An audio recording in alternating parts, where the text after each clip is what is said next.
all of the hospitals. And all of them have been closed since Katrina, but lately, about 2 years ago, and nothing happened to the other ones. Even, you know what? They are almost 100 years older than the IT, and nothing happened to them.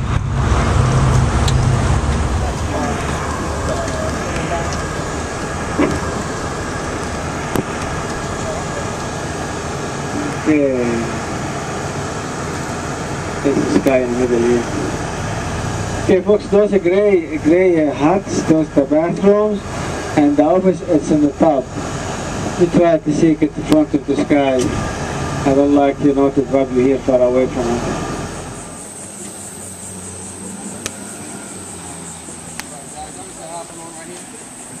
So watch out, people are still kind of working on stuff. Some families are pulling back, some aren't coming back. They kind of just got tired of losing everything. That place on the end, the white one, down there on the right, that's what they call a houseboat. It is a boat just like this. It just has walls and a roof.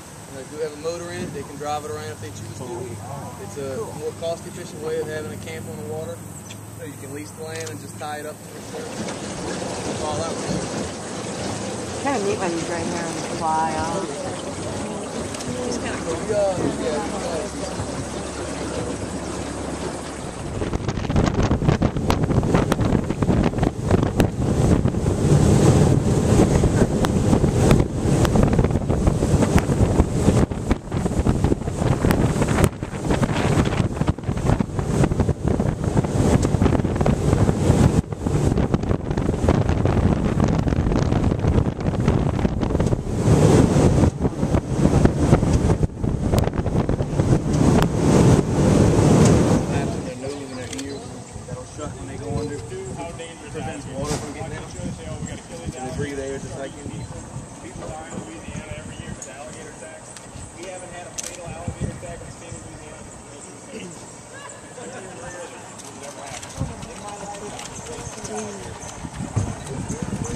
Also, if y'all see those big bumps on his back, about the back of his head to the tip of his tail, that's what they call scoops.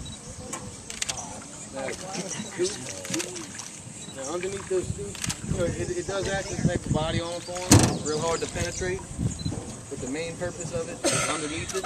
It's packed with cartilage, and in that cartilage runs hundreds of little blood vessels. So when you see him laying up on a log or bank of the river, they're using their backs as like a big solar panel. That's how they absorb sunlight, keep their body temperature warm. So the alligators are all reptiles. Their body temperature regulates with the environment around them. Cool. And y'all, the thing with the alligators, the story is very rare if they'll ever attack anybody. If they do come after you, you have very little chance to get away. They're extremely y'all see those bumps on what we're talking about? Now they'll grow about a foot a year the first 6 years. After that, they'll grow 2 inches a year, depending on the food source and the environment.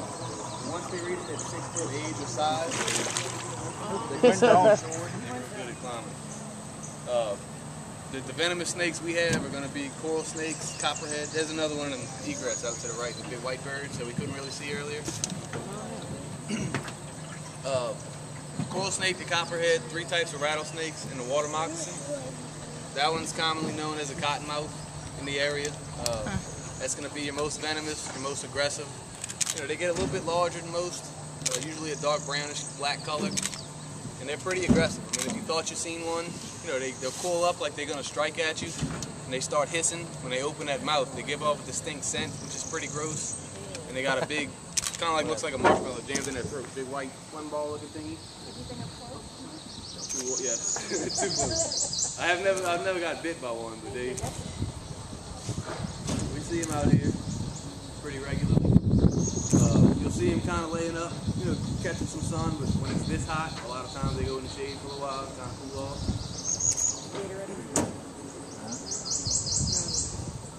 If you can get really close to them, which you probably won't let us, they're all white. You know, they got that pretty little orange beak. They actually have like green spots on their sides and on their bellies. Oh my god. There, look at the little one. The only thing is, if I go to get them and miss, and they're probably not going to come and take pictures. Gonna be scooped out of here. What was he trying to see? What was he that way and coming down here?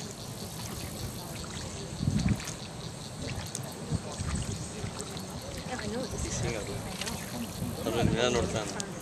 ಒಳ್ಳೆ ಕ್ಯಾಮ್ರಾಗೋಸ್ಕರ He shot.